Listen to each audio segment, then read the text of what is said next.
On va expliquer. Mais on peut exemple, il y a un frère Nabiso, Fabrigas. Fabrigas, tant que Ibra Bazar na ghetto, bah oui, mbati. Fabrigas a eu mal à chorale na matete. So ba Ibrato déjà ba un orchestre, ba benga ngoli sur ya na ngilima. Ba imba dana ba umbakola, ba imba dana ba Robinho na ba Yasser Arafat. Pour Fabrice Nzunzu na Iraga, Nzunzu ndi salaki Nzunzu na Eba, tiakia signé orchestre d'Akomuda, Newman papa Newman Simbite, akia signé orchestre ya Venso Fali pour Aigle. Par mon benye petit doigt chemin. A signé papa Nzunzu ramé ba vient na ba travailler toujours na ghetto. Yé pa ya moi yo kula na ba vepo ba vera samini, ba ve ba dela moi sagesse moi boy. Pour ba Ibrahim ba travailler na papa Jean Goubali, ba za na ba papa do akon. Wana déjà mais na ya quartier. Quand on a parlé de gens qui vont travailler, sur Fabrice, tant que signé qui est Wingé, PC lumière, visibilité, mais tant que on a Wingé, maison mère, on a Ayeba Babilo, Ibra, on a Ibra, un orchestre, il y a quartier. Il y a Ibra Babilo, Ibra, Wingé, on a monsieur Bini, il y a Wingé, il y a héritier, il vocal, il y a Ibra. Mais Ibra a signé un grand orchestre de mon côté, qui a signé orchestre de mon côté, ou bien côté à la test. Américain sur le salon. So tant que à reconnaître que non, ils ont un orchestre de mon côté, il y a vie, mon côté, il y a un quartier déjà. Tant que dans la lumière, on a décidé de quitter le Wingé musique à maison mère. Pour ça, l'orchestre, on a intégrer Bango. On a rejoindre Bango, on a orchestre na Bango, comment l'issue, nous avons comme ville à nouveau. Donc, ce temps où nous allons reconnaître, les grands, c'est comme ça, les grands, il faut reconnaître, ils doivent partager la bonne visibilité. Vraiment. Vous êtes artiste, non maître avocat. Mais avocat pas un artiste, et je profite aussi de saluer le débatteur. Ok. Je pense que c'est la première fois, mais ça ne sera pas la dernière. La dernière fois en tout cas. Maître Pistis, nous sommes en train de parler de l'ombre à la lumière pour toi. Pourquoi certains artistes oublient-ils leur bienfaiteur?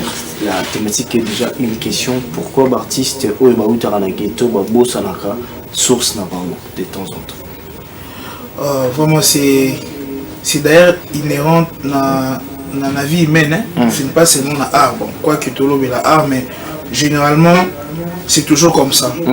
Donc, comme on dit, la reconnaissance n'est pas de ce monde. Lorsque, par exemple, il y a art, il y a musique, bon, on est ensemble, il y a orchestre, il y a quartier, il y a un garçon comme Rabandi ou bien, après Sarayo, au voit qu'il y a un réseau, tout ça, et cartonné, aux yeux de contrat, et on a toujours tendance à paterniser les citoyens.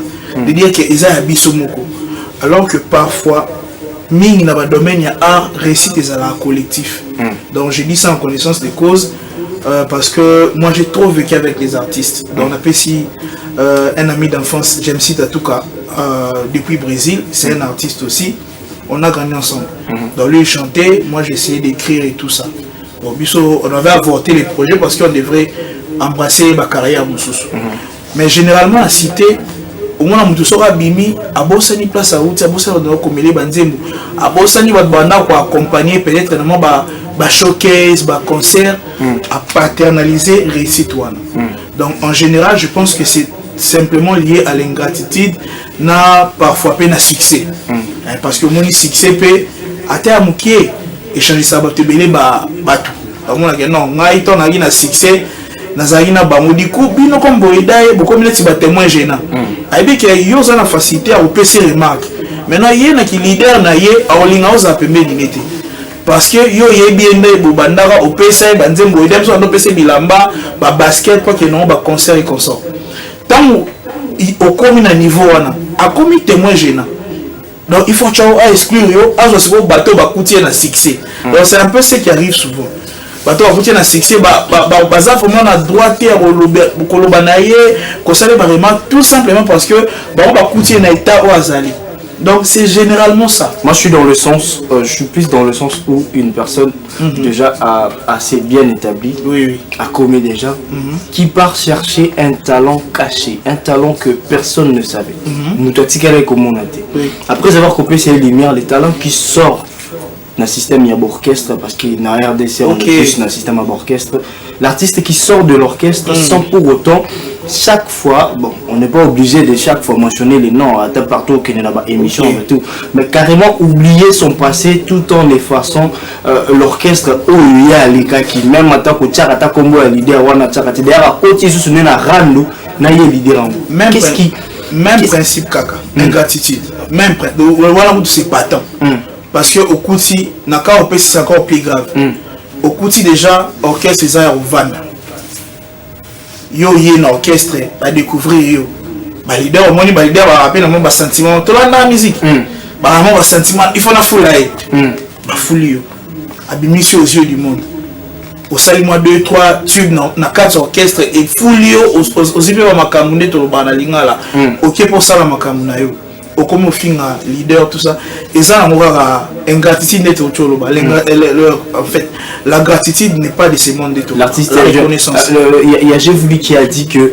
il faudrait pas que moi leader peut rapper à reconnaissant envers Moutou ou il y a Moutou comme il oui mais par rapport on a expliqué mais on repère cet exemple il y a frère Nabiso Fabregas si tant que Ibra bazar na ghetto ba oyembati après ça il m'a la chorale na matete so ba vibrateur déjà ba na orchestre ba benga ngolisu ya kana ngilima ba yemba dana ba umbakola ba yemba dana ba robinyo na ba yasera rafat pour Fabrice Nzunzu na iraga Nzunzu ndi salaki Nzunzu na eba tiakia signé orchestre da Komuda Newman papa Newman simbité akia signé orchestre ya Venso Fali pour Aigle ba mo benye petit doigt chemin a signé papa Nzunzu ka ba vient na ba travailler toujours na ghetto il pas y a moi ko na ba vepo ba faire ça mini ba vepo ba de moi sagesse moi to ba Ibrahim ba notre travailler na papa Jean Goubali ba ça na ba papa do akon wana déjà mais na ya quartier ba ko ta na parler pas Jean Goubali ba travailler sur Fabrice tant que signé ki na wenge pese lumière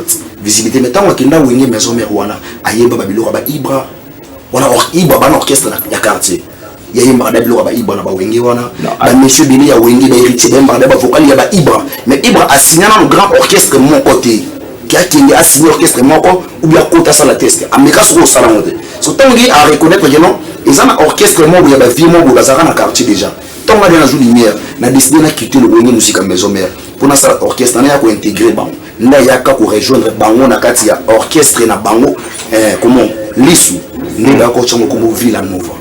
Donc, ce temps où vous reconnaître les grands, ce comment les grands, il faut reconnaître ils doivent partager leur visibilité. Il faut que vous puissiez on appelle la peste qui on a appelé ce œuvre d'esprit, on a commis. Non, je n'arrive pas à comprendre. Ah oui. Nous tous, on sait que Ibrator et Tifi, il y a orchestre, il y a Villanova. Oui. Ça, c'est connu de non, pas Villanova, light music.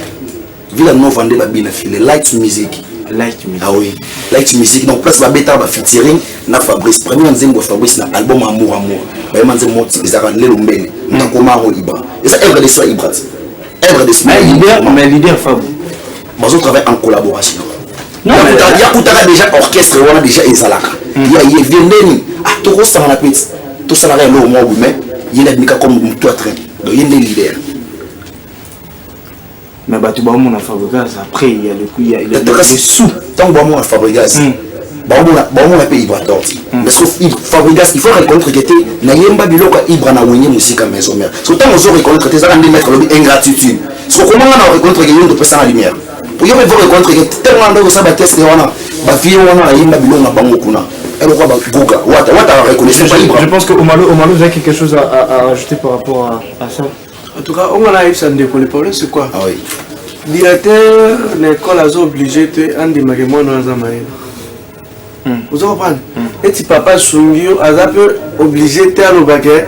Ah, moi, nous on a là. Vous avez dit, ok, mais c'est tout. Ils ont dit qu'il faut qu'on la reconnaisse ça. Donc c'est ça. Ok. Ah. Je sais pas. Comment il peut vous reconnaître que quelqu'un a fait ça? Là, le vélo, mon corps. Il y a la lumière. Lumière,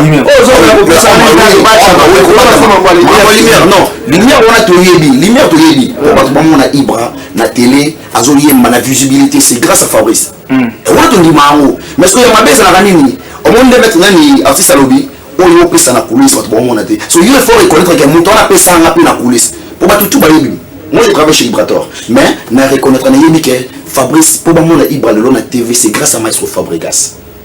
Je vais aller chez Fondé. Fondé, la reconnaissance qu'un grand ou un leader peut offrir à un débutant. Et ça, ça est quand même, il y a un mouvement. Ça, c'est déjà une marque de reconnaissance, non? Qui reconnaissance en haut dans la musique, musique, mais ma musique, non, eza musique ya lelo te musique déjà banda Kala. titre ya ki ingratitude ki reconnaissant la musique eza donc musique ebotama na yango déjà tokuti yango ezalaka déjà la musique donc pour moi il faut reconnaître la valeur ya mosala ya motu donc eloko eza motu ya il faut reconnaître que ye totravaille na ye il faut pas azala il faut bénéficier pour azala les étés na motema parce que soki ils ont reconnaître mosala na nga te eza pe affaire mpona ndima yo eza lokola otalisa nga classe molini te nazwa mofutela na minerva c'est-à-dire otalisa nga mpena nti ofutela nga minerva naona mposa nazwa te na vie donc ndenge ezali mais soki oyebi moto na otangisa classe naza na besoin azana kocontinue baétude mais mpe na kolandela nsala suivi ya baétude mpo azala bien o mokolo akoma ministre akobeta lisolo mpona ake ye grâce na ye nde nakoma ministre mais ceux qui ont négligé la force n'a qu'au ministre mais non on voit non mais attendez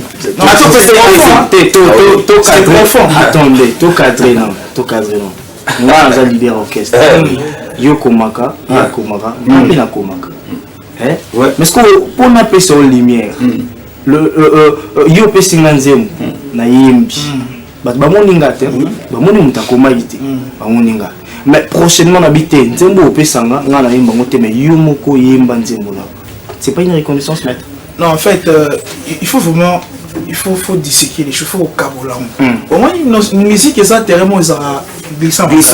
Maintenant les jeunes n'ont fondé moi c'est très profond. Pourquoi Natala interview moi il y a vu Jean Goubal na PC moté en passant je crois ana ba musicien Natami Bali il y a moi Jean Goubal Jean Goubal à l'obabo la question de savoir celui à Roni Makemwana qui est l'orchestre les vieux Jean Goubal Otoyebi professeur à nous les noms Taïbi nous les tout aloba que il y a côté comme moi qui est l'orchestre n'aime des celui bah pour le batteur dans batala d'interview à se justifier parce que abi kana eza trop na orchestre kana au moins dit kana wana doit nous avoir talent des frères n'a pas autre loba donc là comme par exemple les machins ne pas lobby n'a pas ça un ami déjà a la visibilité mais il est en contrepartie à finanga parce que bandit mouton ça là bas c'est à mambebela bien il y a un bon voyage comme ça bateau il faut pas profiter d'un mot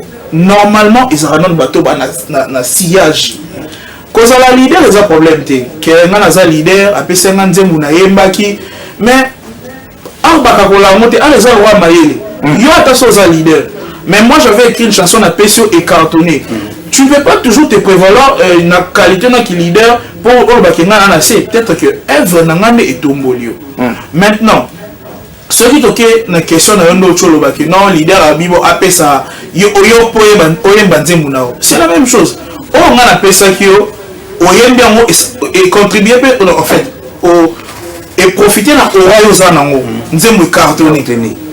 même chanson au PC non chanson sous na quand même si on a trop yemba peu importe attention on a appelé ça qui et ça là qui succès que les gars on a mon yembi mais réussite on a faut et ça la collective mais dans le monde de la musique et l'eau qu'on est à monter bah leader bah quand il y a certains leaders qui acceptent que la réussite de cet album est collective. Certain. Oui, baza mouké. Na ronga na roké depuis loin. Net va papa il va démystifier ba bilo quoi. Article la redia ça là je crois. Fondaza Emi. Article la ça album. Et ça la succès. Na kata ya viva. Album et ça la succès donc et comme que so ba che album a vieux kourou ba yoka. So ba che pe ready ba yoka ready mais redia ça là mo na kata orchestre. Et puis, Atikali dans l'orchestre pendant plusieurs années. Waneza, et ça qui sont élevés d'esprit, il y a leader. Leader a montré que oui, nous avons un grand on a même fallu pour droit chemin. La quartier latin. Bon, maintenant, il y a plus exemple, il y a fallu la droit chemin parce que Falasa a déjà mis en disponibilité. Là, la jury, c'est une conséquence des droits d'amour. Mais à Benaki, quand même, évoluant, il y a réuni à Zala qui n'a 4 orchestres. Et le monde papa mais après la mise en disponibilité il fallait après sortir album. Oui, après sortir album en fait à peine la sortie album Antika Soson a quartier la tête. Oui, c'est ça le fait. À ça là droit chemin tant aussi je pense à cette mise en disponibilité du mise album concert Tilelo Elmara avec tous les succès possibles on a PC mot de soir là Nabiso. Mais il y a une dans on a carré il y a un orchestre. Donc Étoile la Rédi et Ombra qui Étoile la Papa. En revenant sur le sur l'histoire, il y a Papa Mbari Diamis. Je vais prendre l'exemple d'un artiste actuellement, Fabregas, qui crée, je crois, chaque année un album University où il met en lumière l'artiste. Il y a la belle là, c'est aussi une partie. Je ne sais pas si quelqu'un peut me contredire par rapport à Nenye puis après ça la lumière là-bas. Il y a l'artiste naïe chaque année un album moko oyo et un album en commun à musicien naïe. Bon là tu vois. J'ai voulu. J'ai voulu. Est-ce qu'on reprend la question? Oui. Après l'exemple papa avec Rédi Amis. On a peine à lier et pas un maestro Fabregas parce que nous parlons de la génération actuelle ici. Fabregas qui fait un album à Salaka, album en commun, après son mot album University. On a vu ça dans l'époque, il y a Merveille Amado, on a vu ça actuellement où où ces artistes, Moutounia histoire en un groupe, Ata soliste ou batteur, ou la drum. Ils ont obligé à commander Mouyumo Kopé Ocha. C'est pas une sorte de mise en lumière ça aussi? Non. Est-ce que Mouton Bima, après avoir commis son album Moana, a mérité vous avez reconnaissant envers Maestro Fabregas? Non, en mérité vous avez reconnaissant. Il faut mériter. Il faut avoir reconnaissant. Si vous avez l'idée, vous avez ça à monter. L'idée, vous avez ça à monter. L'idée, vous avez ça à monter. L'idée, vous avez on t'a appelé qui a repris ça, à mon avis, on a appelé sur pour ça en déni. Pour le repris exemple, quand nous toujours n'est pas Maestro Fabregas, Ibra Bazala, on appelle Monsieur Hugues, bien filé que je l'ai sali. Monsieur Hugues, Bachara va Foucault, mais Monsieur Hugues, il y a eu un banzembo, Fabrice a passé un zembo, na départ, il y a Ibra. Na départ, il y a Ibra. Les Fabrice a doit être empêché, Monsieur Hugues, Zembo. Couper ça, ça qui est le pot. Zembo, les gens ont 2 mètres, on succès. Et là, nous sommes supporter succès. A Zembo, on a passé un bon boy. Succès l'équipe. Et ça, on a battu par entourage à musicien. On va conduire ma mission à BRR. En train de monde de mon boy, et juste succès, on va sur d'amour. Il faut contraire, il faut ça, le ça. Encore une bataille que tant que nous avons des bêtises pour ça qui n'a qu'à dire orchestre et à mon tour. Il veut faire une lumière, il faut en naïe. Surtout que nous sommes en Mambunayo, et vite, on a un tombeau, après on a des jeunes qui tombeau, on n'a pas tombeau qui m'a cassé pas si vite. Et ça arrive souvent. Ah oui. Ça arrive souvent, surtout net, et pas ma parolier. Ah oui. Ma parolier, c'est vraiment un gros peu ça net. Dernièrement, on a parolier, moi, je expliqué, il me tapé ça. Splendeur bon. Voilà, par exemple, après ça, je crois, Maestro Fabregas. Il y a une bonne affaire à Fabrice. Il y a un Fabrice, il y a un Fabrice. Voilà, on a un artiste, on appelle si Splendeur. Quoique, Nazara vraiment, David n'a pas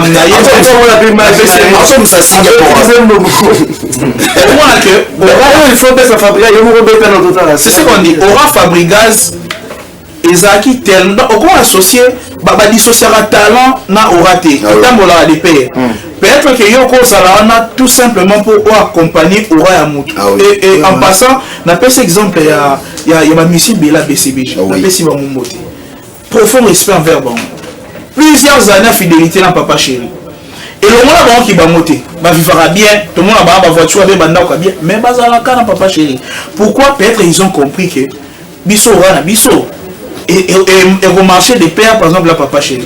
À un moment, tout le monde a tout à l'ouja, tout ça, à se repentir, voire même. Mais à un moment, on a eu na BCBG. Oui, non, on a normal. Parce qu'ils ont compris que, au Grand Bango, il y a orchestre, ou soit dans la personne de JB et Marchand des pères. Donc, et là, on a jeune et belé à génération, surtout artiste, trop pressé. Comme il y a son bagage nous allons rapidement prendre le message de téléspectateurs qui sont en train de nous suivre. Bonjour Carrefour, je vous suis depuis Kimontier. En tout cas, artiste bazaba irreconnaissant. Bon matabo kita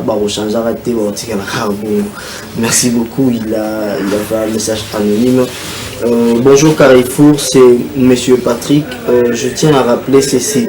Vous avez un artiste comme Bin affilié qui ne peut jamais être irreconnaissant envers Maestro Fabregas, parce que moi personnellement je connais Bin affilié à partir de Villanova. Donc c'est Bin affilié Atika Esprit Wenge Wanana Badouz Naye Azanango envers Maestro Fabregas. Merci beaucoup, je salue toute ma famille, la famille Kayamba, ainsi qu'à ma femme et à mes enfants. Merci beaucoup, Monsieur Patrick. Je vais prendre d'autres messages rapidement. Salutations Carrefour, moi c'est Madame Merveille, je vous suis depuis Kassavou. Merci beaucoup, Madame Merveille.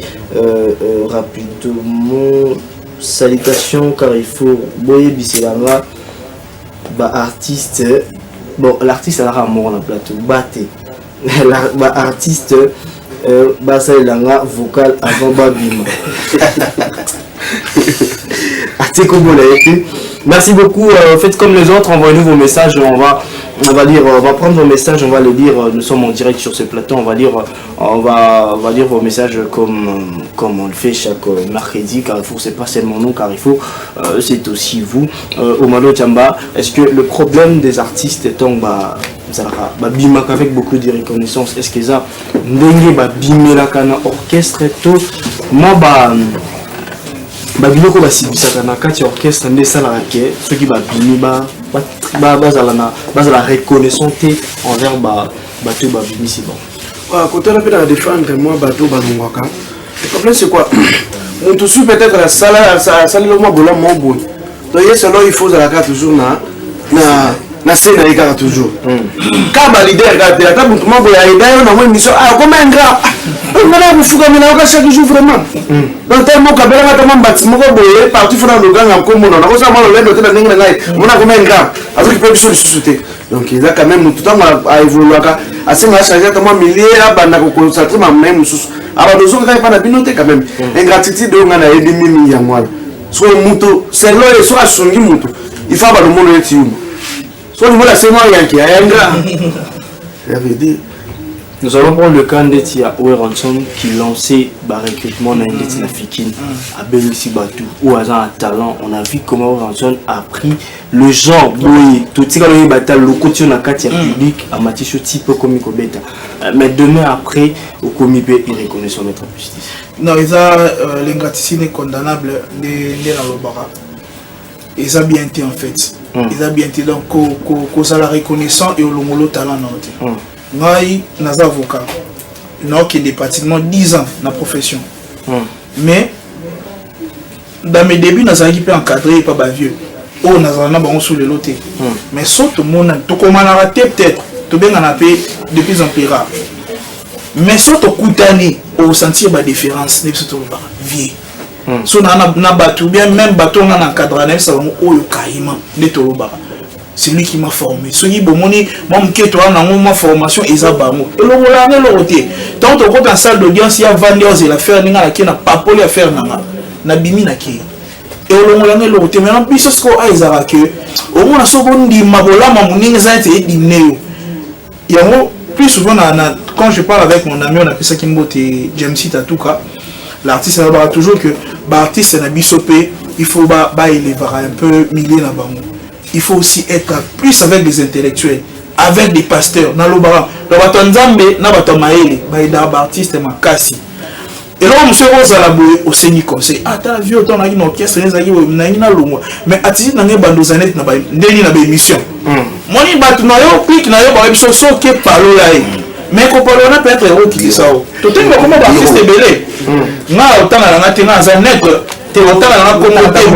Non, mais tu es bien artiste moko a comment pose à outra orchestre moko a sali ba succès a comment finga leader na succès si là non nga ça nga net ouais musu so la dossier so za te na ozo comprendre a comment finga leader comment fin tier mo za suna succès nani wana ozo comprendre déjà donc ça veut dire deux fois il faut qu'on les mais ceux qui sont déjà leader nous ont mal entourés. Quoi? C'est ce qu'on dit. Au mieux, déjà leader. Donc leader on a concepté comment? Tant leader on est dans la TV aux autres déconner par l'engagement mais nous on a battu à maïle. Mais battu à maïle peut-être parce qu'on a fait assistant à l'université nous sous. Nous battu à maïle on a fait baza mpe ndenge me moto amayele soki otikali yo oleka na tv ofingaka bato mais moto amayele na azala pembe na seke moto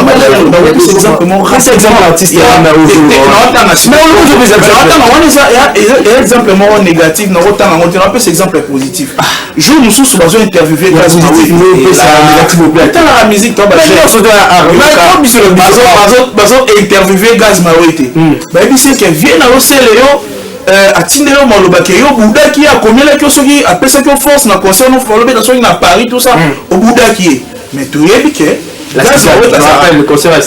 Gaz Mawe taka plus na Fally sele avec Fally sont des amis mais boyebi kourele ekaka te nga na ndozela Gaz Mawe taki na nini na clash en tant que leader va sonner na miloba mais qu'est-ce qu'il a fait abi venanga les grands mayas en tout cas bolimbisi nazwaki namona une vidéo na oté so namonaki yango nangaki na reposter mon pour pesa na force merci beaucoup na émission vous savez après qu'est-ce qui s'est passé c'est le Oscar na poto azali na séance moi studio je ne sais pas comment alati polo ba sonner ou à Gaz Mawe donc azongi c'est petit na sincère par rapport il y a reconnaissance pas ça parce que journaliste a tourné question là pour accoter la conflit en tout cas j'avais vraiment aimé cette sagesse et ce sont ce genre de choses qui n'ont à le voir être artiste et ils ont dépouillé na ba caution intellectuelle à un moment faut réfléchir tu dis que Aza vieux a fulanga bien basala nzela so to Hollande so na comme reconnaissant envers ye et golongolanga nani mais plus souvent tu yaka to s'attachera plus na baka comme ya solo la na mutu botenga na zarana ye so na lekile émission ba tuninga komone na opalola ye et ça qui fait que musique na biso ils ont évolué pénaté c'est ça musicien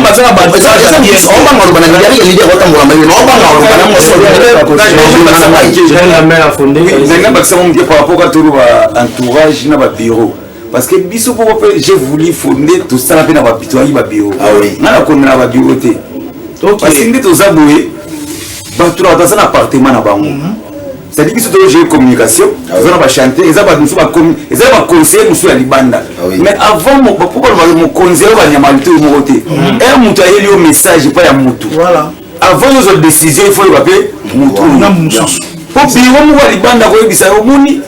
J'ai voulu faire ma gamia sala ya inge j'ai voulu bosser dire que na leader de on peut faire confiance. Mais azo nous casser confiance j'ai voulu leader. Et voyez pas leader a comment bête j'ai voulu mandu. Oli l'idée là tout na j'ai voulu faire ça bango idée maman on dit j'ai voulu ça voilà le j'ai voulu na fallait à recontacter voilà donc moi il a qu'on a tengai directement na gagner pas patron parce que ma patron de ma ça base ya tout il faut que travailler na bosser na muna tourner na bosser vous ça vous soit pas na parler fonda boto na place donc on est là-dedans président muna te avant créer le problème parce que président place que azela yo ba tout na yo auto na hote pas lire to kusere ko makamwa ne bele ngana ko na biso te parce que biso to gérer ba bio OK to gérer ko makamwa to binenge tamboleza la trop bigote la trop yo mo l'idée ngana zai pas bossa mboka mo pa mo ko tout les autres tout sur la bien par rapport ngana wuti na mo la fallait na considération tu n'as pas artiste baza ba reconnaissant vers les compte un peu bon non et ça c'est yo ba fallait ka Koffi Olomide yo ba que grâce à Koffi Olomide ndabimisa na Koffi a besoin ya oza reconnaître pas na tipo za Koffi Olomide baza bossa mboka baza pe belé le lobe ndima on peut faire non mais par rapport à tout débat limite mais moko soki ya dali na vraiment ndimi Koffi c'est Koffi za grand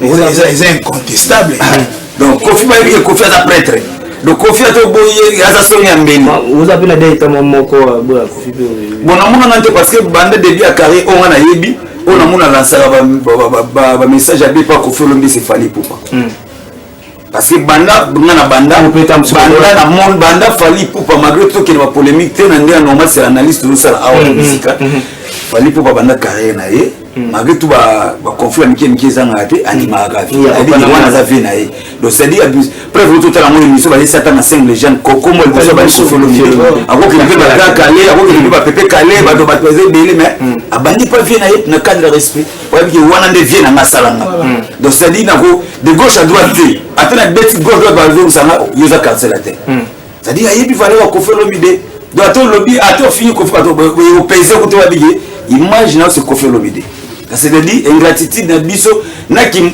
biso ba misala biso kufa kapona ba lidera na biso pe ba yo ba biso te ba biso te so ba lobi lito yo ki pa mutu be na téléphone pour ki ya mutu nanga to sala na ye et ba melo message pas mon libanda yo kosani obenga ye wakutuna ye meso delinga dan obenga chombo yambate obenga chombo yambate na kolomwa na koma nyuna faire na kumbayo na kumbayo na éviter ayambanga c'était pour nani na ukana iba réseau yambela ngate. J'ai voulu, y a-t-il des artistes oyo abete qui sont naïe na orchestre abimi pe abibon le roi son nga qui est quoi que nous pas qui abete ngokuna bazali pe ebele oyo ezaki yaye ebi son nga na yimba ya mwana abano yimonga poza yaye ata bete ya orchestre ya bato mais ande yaye donc abano yimba nga na mimi droit wana pour yo leader ko bataki ko yimba ngo soutenir nga na yimba ngo ya ngai. Maître Pistis, c'est donc juriste. Quels sont les aspects ou les conséquences que sur le plan là? Parce qu'il y a une chanson que tu as déjà chantée dans l'orchestre X ou Y ou que Betty sous son pendant que tu vas y c'est un orchestre tel bien que oui, je pense que ça problème on a la qui dernièrement entre brigade, je pense on a les phénomènes parce que brigade a comment qui réclamer droit d'auteur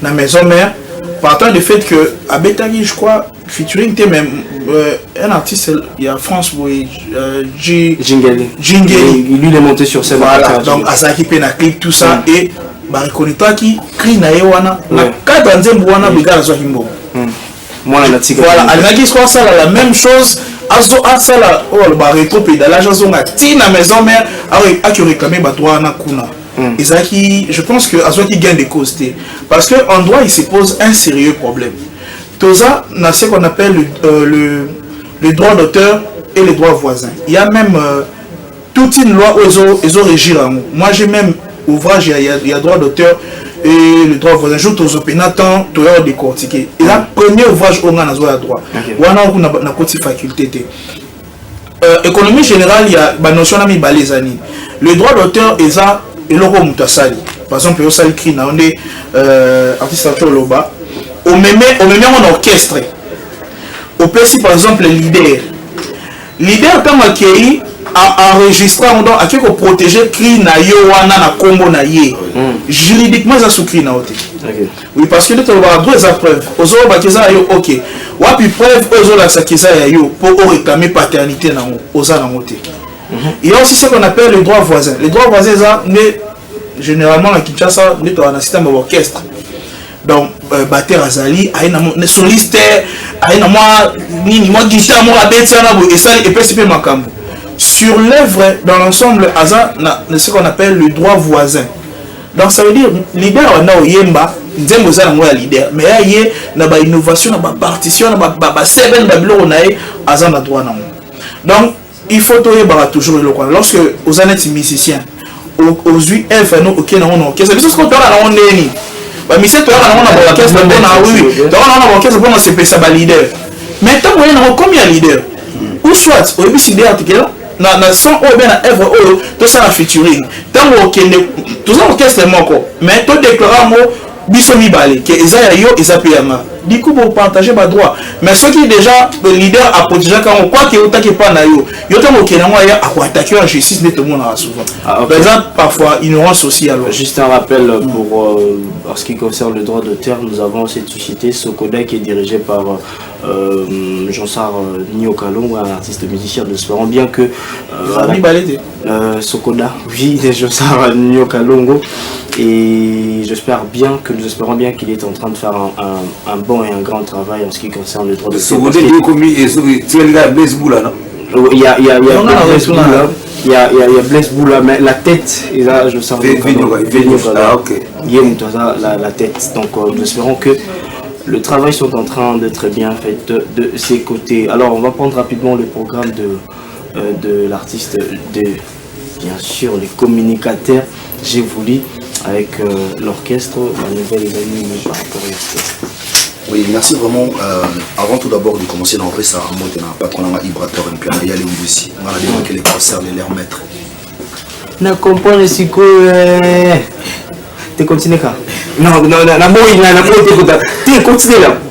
La PC en botte patron de Vibrateur et puis on a les profs. Salutations à l'artiste Vibrateur et à leurs maîtres comment chanter malgré l'ingratitude et l'ignorance dans la musique congolaise. Continue là. notre CG Christian Okonda Credo Mole Malisu ya Mokonzi Merdi ya Kume bato tout bazara na bureau ya Mokonzi na pesi bango vraiment bangote na kopesa vraiment merci mingi na bana tout ya Angola et merci na grand producteur kwa bien on m'a dit que vous étiez Angola ou toi ah oui donc grand producteur wa bien biso na kati ya Angola Paulo Tudi le monsieur fraîchement exclusivité yo moko mutoza exclusivité na RTG donc na pesi vraiment grand merci na Paulo Tudi le monsieur le sénateur na bien biso na kati ya Angola to kenda to beta grand concert donc bato vraiment ba kebele donc en 2026 aux gens leader moko déjà mission moko to tsi beta na Angola asali ba plan biso to sala na kati ya Luanda na BTV na fiesta moko ba mambo solo là pour exemple ba mission bato là ba ko beta ba concert na Angola bajo bakenda ko beta na Angola na ba ko Angola soni Paulo Tudi la tala bi non nditi bato na Angola ki Angola tout be kama na Angola ko Angola soni Axi Congo to alors si Congo na Bangola ba ki soni nde ba tali ke tous en la coupe du monde bazana besoin de chanter mondialiste le rôle en léopard qui ndai pe coupe du monde nde ba ki ko joa Ibrato chanter mondialiste ba memi na Angola aki ko beta ko coupe du monde donc ko sokola Angola donc bato tout ba beta ba concert à salité papa avec le sofali pour pas aigle mutakanga musique Congo catch à parier na Angola 2026 oh c'est Ibrato piano ntabeti grando le ba player au Sahara la tête au betani na Kimba Kong et pas boss tango kuku masa nga metino shisha ça va player au Sahara la tête to longola to ko betana Los Angeles player sur Sahara la tête donc partout to betani ba image na weza ba player donc na pesi bana tout ya Angola vraiment beauté ndenge boyamba ki biso donc to betaki ndole ya kitoko sala ki biso plaisir ko longola biso Angola to ya mbala na kati ya lufu na makasi ya Simotika Alava to ko betel sur na Alex Club espace na Alex ex Superhot et pas d'Aibolia. Tu veux que pas boss Alex plein sur à craquer au Saranati. Donc bah Eve na bisonde et bundela biso parce que Ibrato à sa grand chanteur. Alors bah le mot boé bah tout ngola mkolo na classe te soir à ton récré atana sortir bêta. Tant les lo na moi moko dans année moko mutabisi 25 générique mais zo bêta raté. Mais zo forcer hein même tout ça va te mettre na éviter le rôle na tout na yebara est-ce que mutanju bakte a roki les pemba mongo l'université va le lui t'as mis 25 générique et bétité na Fabrice ah Fabrice na l'université va sur comme générique ah merci beaucoup Nami j'ai vu mais ensuite à coller là na bandiero à coller le mutaza na bakte a jota diplôme te mais mbamo qui na université va coller bala tse peto je nous on peut là c'est pas les patrick de comme azongi classe j'ai voulu a reconnaître que non a rola tane toje na luenge a coller na luenge de façon antique j'ai voulu retour à la source qui est une classe soit diplôme et bon que l'université j'ai voulu puisque je n'avais pas j'ai voulu des salutations Nabi la deux Nabi deux salutations na baksara na moko TikTok et ça 3 na pesi ba mote na ngai na je suis mon somba solution je suis mon somba solution na kati ya lufu na pesi ba mote na ngai na inspecteur Redi na OGFM mon inspecteur Redi OGFM sans Assouman l'architecte intelligent merci pour tout mon vieux Crispin Vumbi les banquiers soif de servir les autres mon vieux pas sera capacité ya batou Philippe Kage merci pour tout ce qui na longo a on a zo mona mbala moko mon colonel la zou charge ya pétri na mboka o faut mani ba nos anniversaires colonel Boloko Bokula Kabangera Nkema Ngere Tafé et pourquoi pas celui que l'appelle mon vieux Terminator j'ai voulu ne pas quitter toko au premier son 6 na rande erreur moso ba roti la biso plan so tika bo mona na boulé te ko tisaka ba mama Jackie métallique ba sentia bopanda ba stia bopanda merci la prise numéro à contact ba tout ça va numéro na les plus de 143 89 037 67 6 plus de 143 89 037 c'est bon malembe pena pour ba so pour ba tu ba retenir vraiment bien plus de 143 89 037 68 76 plus de 143 89 037 68 76 Mokonzi Guima Souba Kanga Bango Tika Biso le dimanche pardon les dimanches pour que tu as biso tout na 155 donc on a besoin message me refont tout à jouer à maîtriser donc dimanche retour ya Ibrator tout coûte na 155 to ya ko liambo na ba papi chula merci ya ko liambo na ba on va prendre rapidement fondé avec le programme de leur Bossa Mboka. Il y a Yemoko, on l'appelle Sonia Mbeli. Donc, 50 ans de carrière musicale, référence à la musique congolaise. Tchatcho. Bossa Mboka, Mouté Mamasi. Donc, on a fait son bout de bélé quoi. Donc, il y a Komboto. Il y a Komboto, Ebola, Enzulu Kable, donc il y a tout. Viens à Bissau Boga. Bossa Mboka, mon pauvre Mokozi, Mouté Mamasi. En tout cas, on a fait son bout de Sigezali. Et le programme de la Bissau, c'est déjà le 15 août. Tu as 4 chansons à Mamasi pour nous signer love quoi. Donc on a ya bango Mamasi ou appelle ça bango Valère. Donc Mamasi tu as 4 chansons ils ont mis les 15. Tout ça bon on a Kalibas, vous avez quoi 4 chansons oyo ba ser na biso ba savourer yango quoi pour les 15 oyo déjà sortir nango ezobima déjà et pour le concert vient na biso mopa wa lobby bande ya uti Roi Baudouin ayemba na Congo mwakala ça dit ba ser sikoyo il faut ayemba pona bango ça dit le 5 septembre nous avons na galerie Forten nous avons na batete là quoi na entrée ya Linga Lima donc tout ça bon le 5 septembre vieux mon papa avec Sidino tout bossa mboka boya oyoka siko bino moko donc ba oyo bazangaki ba oyo bino bozangaki bozalaki te na Roi Baudouin donc boya ko savourer mo sur les 5 na baloba pe Roi Baudouin il est peu moins ndenge te Roi Baudouin ezalaki na concert et bon gâteau ka kabula 60 000 personnes ezalaki gâteau anniversaire gâteau avec 10 personnes Kofi a valorisé la fête. On a cette défense, viens mon père a valorisé la fête. Même à temps, il y a l'anniversaire dans le stade des martyrs. Même à temps, il y a l'anniversaire dans la 20 mai. Ça c'est l'étau Saraki. Vous pouvez s'en aller, mon collègue 10 dans la fête. Et ça, il y a une date Kofi a taillé. Kofi a taillé date. Mais c'est le 12 juillet. Il y a le 12 juillet, anniversaire Kofi Olomide. Il y a date Kofi a taillé dans la salle. Mais pour célébrer son anniversaire. Pour célébrer son anniversaire, tu as vu ça, Roi Baudouin. Concerté, tu as vu ça, tu as vu concert. Ça, le concert, mais pour nous voir les anniversaires. Mais elle doit aussi à la fête. Cette fête, on va beaucoup de la salle de fête, on dit, c'est un stade. Mais il y a un coup à valoriser. Il y a un même mieux pour le stade de Marty pour ça la fête. Au tient d'un instrument. C'est lequel on a un tempo fois, on a à ça du fête, il y a un babou dans mon goya. Tu vois ce qu'on va faire. Il y a un tout le bien gâteau à 60 000 personnes. Il y a un tempo en fait. Il y a un rappel que gâteau ils en font 60 000 personnes. Kofi a valorisé le fait que il y a le logo sa fête, au tient droit d'entrée na yo. Au sein de t-shirt, on tient vente cash. De fait, c'est le logo qu'on a valeur. On appelle ça un exemple. Na kenda matanga à l'époque ya massa na ngamu wa kufula koko na bango ya général. Et ça il a Steven na 8e miri na pesa mongote. Matanga na batu normal bazina batante libanda mais place ministre ba iba pesa d'invitation na poto batante cette invitation. Matanga rapidement. Des amis moi Kofi Olomide a valorisé l'anniversaire. Pour ba ser nanga ba sini love ba Kofi Fil ba o bazotala do yo pe le logo ça fait ser nanga au lever stade de Marty au tchepe instrument tchepe droit d'entrée na yo au ben si ba j'ai voulu ba kota ba somba bien ba 50 euros ata ba doit tonité ba doit comprendre les aïe na mo fête. Anniversaire mon anniversaire ni ba tcha ba tu ba somba bien ba kota. Mais quand biso de banyango to banyango to pesa mo valeur monter anniversaire mama si apesi vient na biso mboka maman na Carol pour que ça anniversaire à 60 000 personnes mais prévoir gâteau il y a 2000 personnes. Mais tu connais pas déjà tu vas dire mais tu sais en monter pour tu date à concert tu sais en pour ça la fête. D'accord.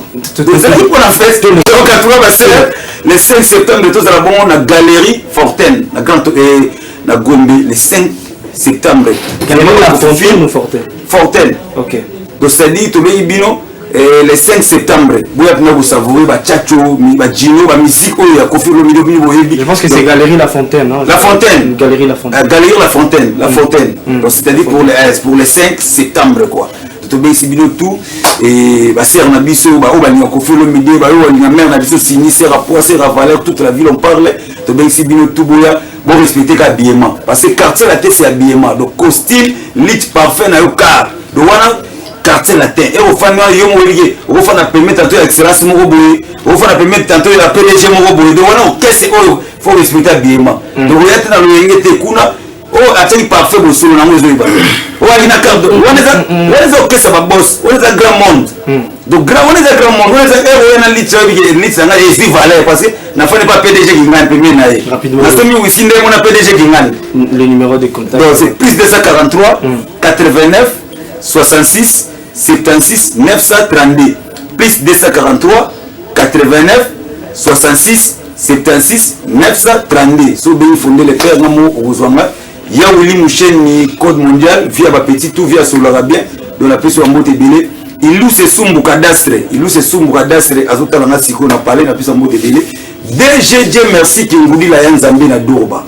DG merci qui ngudi la yanzambe na Durba wana batuna ngai opena ba pona ngati na basimba ngana ndenga ba Durba et DG Soleil qui bit aussi na Durba DG Soleil qui bit na Durba pourquoi pas Parem le coki mais c'est bio na Uganda Parem le coki mais c'est bio na Uganda mon vieux Serge Bambia papa social citoyen européen vient na biso à latino quoi un de Parigo vieux Serge Bambia te Rodrigue Matende mtatika Aziz Aluku so na boy Rodrigue Matende te mais na caché au côté merci Merci beaucoup. Merci beaucoup, je me tournais du coup.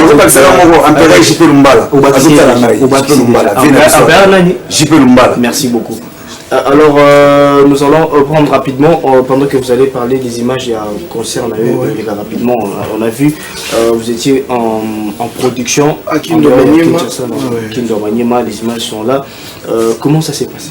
En tout cas, il est vraiment bien, très bien, vraiment, les tout d'accord victoire, à tête, il y a un festival au Viennabiso, Dodoli, Bouledi, à Renzaka, chaque année, nous avons la deuxième édition dans Mongo Marakwetu. Donc il y a vraiment vraiment qui t'a Maniema est aussi rien à dire d'habiter sur l'image des après l'image et Hollande tant qu'ils ont expliqué c'est ça. Voilà, ils ont l'image. Ils ont bon on supporter de la fondation à Viennabiso et Wingi Marama. Ça va un carton plein. Ouais, ils ont les seules fondations à minute partout dans Maniema mais aussi na Babola.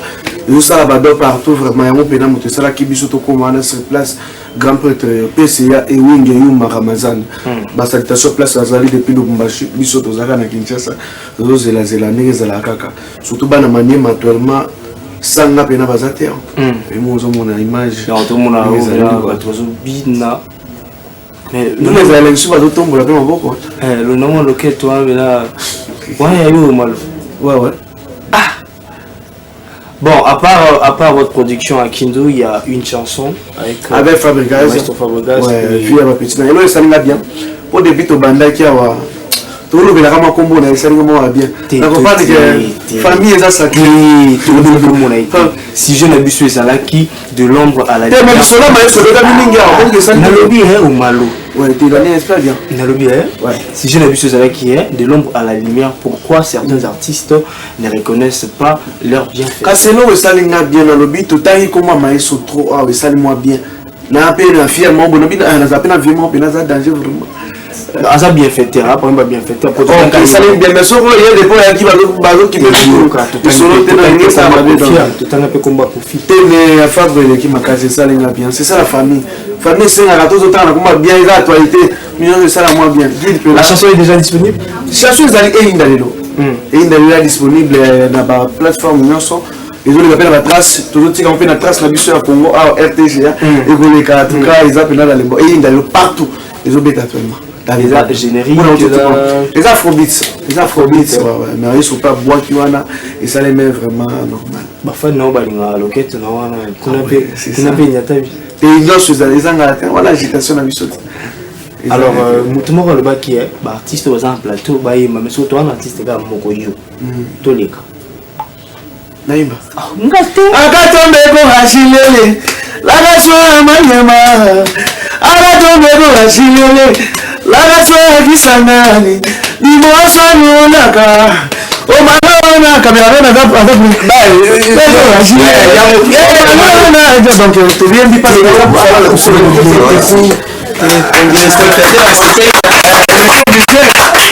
ils sont normalement mission ouais ko boudé et ça on a cette pression à bateau voilà tant tout muto pas dinga singa nika mais il a pu se généraliser en tout cas les hommes sont là biso OK et on est puis biso va former les ça tomate avion donc tu vas ça la santé le lot donc carré ça aussi peut-être président de la République nous t'a commis message santé fais ça là toujours frère sur lundi va stress en beaucoup numéro de contact rapidement ou maintenant il y a équipe manager pour en tout cas normalement Mikolo pour contacter biso dans les réseaux sociaux na biso partout TikTok ils a Omalo Jamba na Facebook ils a Omalo Jamba Instagram Omalo Jamba donc c'est ça so comme voilà dans mon site pour nous répondre parce que voilà payer la plateforme TV na biso parler dans les réseaux sociaux quoi donc Omalo Jamba na boka mabanga la moto ndenge dit tous les kakasi en tout cas le mingité pour il y a télé au salon ngala le mingité le ah est-ce que mabanga ndenge zebele télé ils a suivi à 5 pas grand prêtre Jovite Ngongo l'homme de Lucheche depuis Kindo Maniema en tout cas Ramazan Christian Kuba depuis Kindo l'inspecteur salutations à lui place aux alliés Fondation Ewing Ramazan Yuma Ramazan. Merci beaucoup grand prêtre na ba soutien. En tout cas maître Justin Oye mon groupe 3K plus on est un groupe na biso nani oyo et là ba projet bien la 4 quoi. En tout cas, bateau on va quitter vont comprendre déjà télévision. Merci beaucoup à RTG pour l'accueil. Merci beaucoup madame pour avoir répondu à l'invitation. Merci. On va prendre rapidement Maître Piste. Oui, rapidement, je salue Vienama Fiesta. Fistambo. Malgré Via Waxanai, Nazara Coach, les grands réalisateurs, les réalisateurs intelligents. Oui, c'est quelqu'un que j'affectionne. Oui, comme moi. Non, comment on ah, ben, on appelle si vieux moté, vieux Fiesta, ou les petit, non, avocat, donc, ben, de temps en temps, on appelle si Machirano, si ma caméra moté. Mon ami personnel, maître Salomon Matenda Chico, donc autrement dit qui dit le droit. Non, c'est un appel Fiesta à zone ces missions qui dit le droit pour tout édifier. Quand des on appelle si maître Amoni Azara réalisateur à Pombati, on appelle directeur. Kasi on a cotiré na yebi na na mona le directeur de production ah ok donc on a cinq na directeur de production au hasard viendra Istanbul azongi cette mission à qui dit le droit et permettre que tout continue à édifier bah c'est lié na c'est en direct exclusivité là-bas ça mon la coulisse na pesi maître Chansard Makwa la mode maître Gloire Nzumi maître Patrick maître Chris Avelino maître Axel Bokata, clique ça. Donc, collectif faisait mon nez. Donc, on a dit même que tu vas mettre le blanc dans mon banc de l'ébou. Ah, mais la personne, on va casser ça là bout. Ah, on a dit mettre. Fiesta, on m'a pas la boire. Les grands prêtres Fiesta, ma fille a dit souvent dans soutenir depuis bon mois là. Fiesta, j'aime bien. Tout que j'aime bien banda. Il y a des épisodes de Tito, j'aime Mukanga, Marodi, Batosimi Galaxy. Fiesta, on peut souhaiter l'anniversaire à ces personnes qui sont nées aujourd'hui, les anniversaires rapidement. Question de souhaiter pour toutes ces personnes qui sont nées au mois d'août,